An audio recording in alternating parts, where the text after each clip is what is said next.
Hindi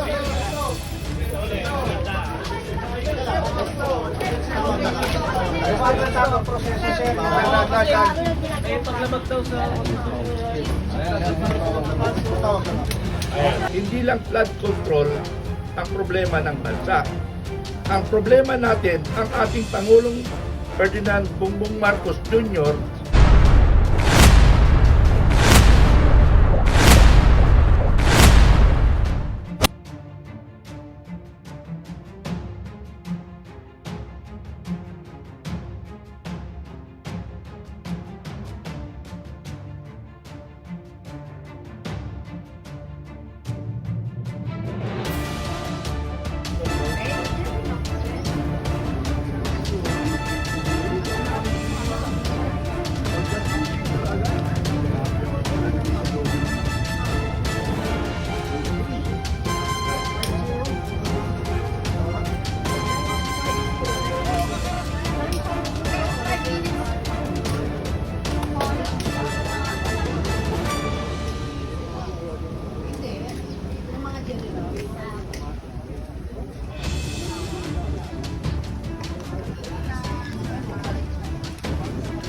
Ayun po, at unti-unti na pong nagdadatingan ng mga media.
Dito na, andito na yung mga grupo ng mga media, mga kababayan.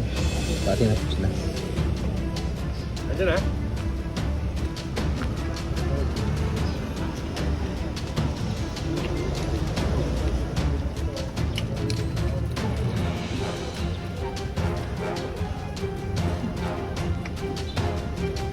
Ano, unti-unti na pong dumadami ang mga grupo ng mga media, mga kababayan.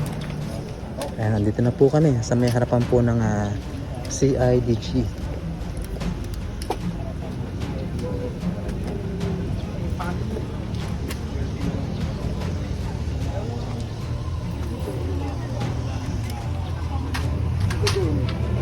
Ayan po ang mga nagsama-sama po ang mga vloggers po at ang mga media ngayong araw.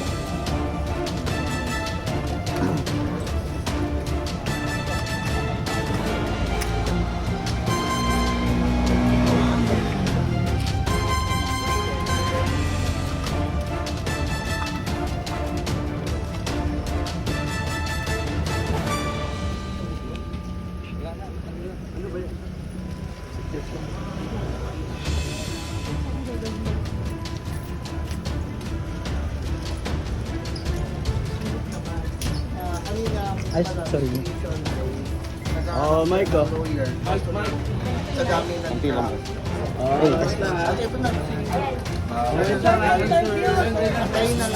Dito tayo yung camera, dito tayo. Dito na. Dito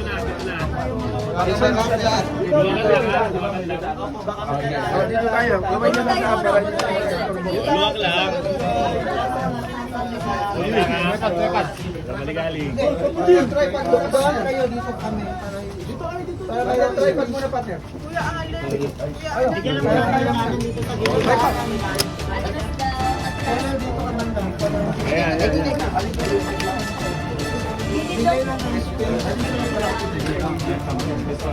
Sir, harap na kayo dito.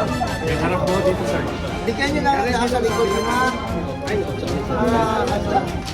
lang kayo. Ano? Dito kayo, mga tao kayo. Dito lang. Dito lang. Para na ako. Ayan.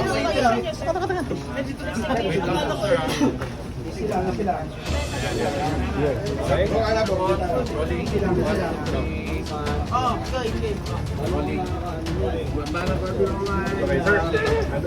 Ano pong nangyayari ngayon sa loob, sir? Nangyayari. Alam naman natin ang gusto ko ngayon. Malungkot dahil sa airport. Ang proseso naman ay sinusunod naman ang proseso. At ikaw lang doon sa airport, medyo kinabahan, medyo baka magkaroon ng tension, kaya medyo divert. Pero kasi nag-usap na kami dito, kaibigan naman natin ang hepe ng CIDG ng NCR. Ay, sa ngayon, ano ba yung SOP pag pumasok dito?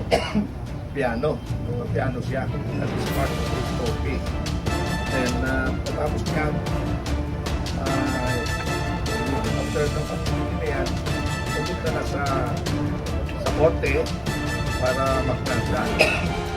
So, pag nasuba yun, uwi na kami ng tahimik. Pero hindi pa tahimik ang bayan. Kasi mayroon pang ano ba yung problema? Flood control ba? Hindi yata flood control ang problema ngayon eh. Ang problema yata natin ngayon, hindi sila sumusunod sa batas. Yun yung problema natin. Ang mismong nagpapatupad ng batas, namumuno ng batas, ay hindi sumusunod sa tamang proseso. Di ba? So yun ang problema natin. Hindi lang flood control ang problema ng bansa. Ang problema natin, ang ating Pangulong Ferdinand Bongbong Marcos Jr. na kinampanya ko noong before election, 6 million more or less ang itinulong ko, pero naramdaman ko after 1 year, mukhang actually hindi ko tinatanggap yung salitang budol, ano? Nagagalit ako sa mga kasama ko, budol. Pero after 1 year, parang na-realize ko, parang totoo. So ngayon, 3 years na, ay talagang budol na. Walang natupad sa pangako. So yun ang problema natin. Ang unang problema, ang ating Pangulo ngayon o ang ating administration sa ating bansa ngayon ay hindi sila marunong sumunod sa batas. Kaya sila ang problema natin. Hindi problema kami. Kasi kami ay karapatan lang natin na ipaglaban ang ating karapatan at ipaglaban ang karapatan ng bawat Pilipino. Kaya kami lumalabas sa lansangan, gusto namin iparating sa taong bayan na dapat tingnan. Kasi nga actually, nung nandun pa ako kay Pangulong Marcos Jr., may kausap ako isang general na kasama ko. Hindi ko lang babanggitin ko ng pangalan, pero pag nilaglag niya ako, babanggitin ko yung pangalan niya. Na kasi nakita na namin magkakaproblema.